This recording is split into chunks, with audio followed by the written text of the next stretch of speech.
สบายดีมาพบกับมิมีมูมองอีกเช่นเคยวันนี้มิมีจะนำเอาเคล็ดลับในการสวมสูตรนั่นเองให้ถูกวิธีและการทอดสูตรนั่นเองให้ถูกวิธี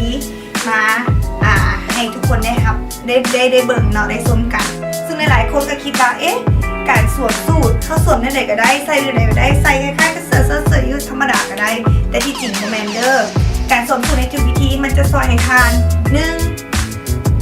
ให้ในทานประหยัดเวลาและก็ไวขึ้นอันที่2คือบ่เฮ็ดให้เสื้อของทานยับหรือว่าเสื้อของทานเสียซุ้ม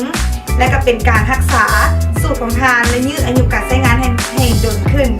ซึ่งวิธีการสวมสูตรให้ถึงวิธีนั้นเป็นจังได๋เฮามารับชมกันเลย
สำหรับคลิปวิดีโอที่มีสาธิตในการสวมใส่สูทและถอดสูทนั้น